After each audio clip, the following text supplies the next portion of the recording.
Here we are, everyone. We have come from Oceangate.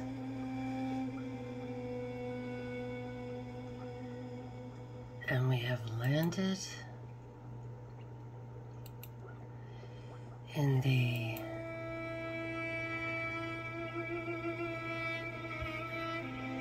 Greenbelt bosom, that little U-shaped nursery called the Broadmoor. It's not the street he's on. Maybe there's a Broadmoor Street within it. But this is a 1920s pre-gated community. Gated community. And as you can see, you've got the golf course on one side. You have so many green belts. You have the rhododendron glen, the Seattle Japanese garden.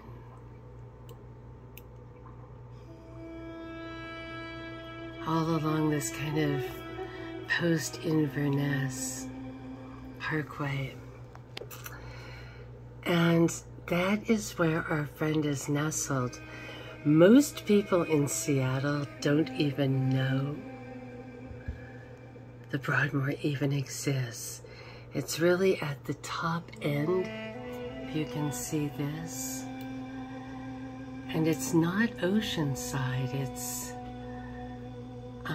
and then you go to other lands. So it's really at the top and the back end. This is Lake Washington. The only reason I even know about it is because my uncle, he lived nearby, and there were really nice old people who would let the kids come over and swim. And so I have memories of just very, you know, and when I say old people, I really mean I never saw any men. It was widows.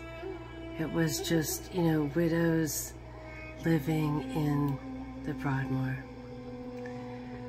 And I was just shocked, you know, that this daredevil guy would live in what I kind of had thought of as really a nursing home for the very wealthy. Maybe that's why he had to do all these extreme things. Not that there's anything wrong with doing extreme things, but it's funny that he cut corners the way he did. But he wasn't cutting corners on his house. He was paying for tons of security above ground for his home. But he didn't care about safety under the water. So it's interesting how people can have cognitive dissonance. These people put their life in their hands every day, just going to work to stay afloat or feed the kids. It's interesting, isn't it? You know, and he might not be getting that daily rush that these people are getting. William Burroughs, and we'll find his quote. He always said that if you look into the past, you can see the future. And this happened on solstice, so I typed in solstice Titan, and there was some kind of, you know, one of these sort of funny games that people like to play, but it had that blue cast, and it was another Titan solstice type of thing. And then I remembered, you know, solstice is the time of the trickster. It's the time of Puck. And who was Puck with there? He's with Tashiana. Tashiana is in A Midsummer Night's Dream, so we could even say Shakespeare had a hand in it. Here's our Here's our William Burroughs. He began doing collages at some point, and what was weird was that the collages, and I'm not sure if they have them here or not, some became famous. I remember the ear one. There was one he did with a big ear, like an ad for a hearing aid, and he had something about William Randolph Hearst in it, and then William Randolph Hearst's son got his ear cut off, like, 10 years later or something. So, yeah, there's something about, going into the past to see the future, if you believe this. Like Lionel Nation said, we don't have Perry Mason people anymore. No, you couldn't fool people nowadays and say that billionaires would go down in a sub, made out of Camping World stuff, that's just, and once again, here are people who risk their lives every day. While your little funster here, little Stockton Rush, I don't know, I just find it interesting that he had to live at the Broadmoor, like the most just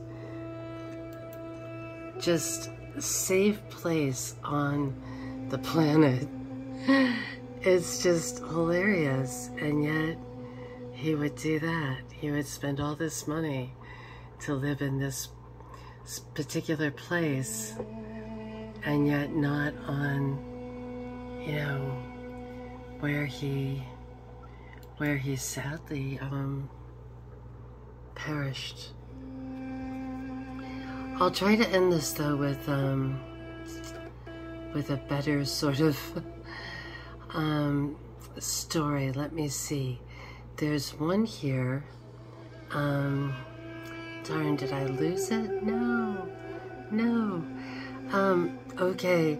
Well, I guess I'll just tell it then. There was, and maybe you already know it, but I didn't. I was looking up Titanic pictures, and then I just saw an article about a man who survived, the only man who survived the Titanic in the water without being in a boat.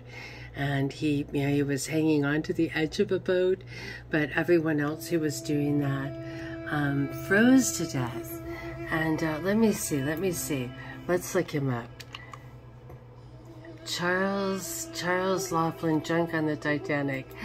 He was the baker on board, it said. I did not see the movie, but it didn't say the movie, and I thought I knew a little bit about the Titanic because my daughter, she was studying it when she was little, and we read a ton of books, but maybe they didn't want, I don't know, kids to know, which is ridiculous, but maybe not. He was the baker on board, and he, didn't think that he would be, allowed to get on one of the rowboats, but he went into the kitchen.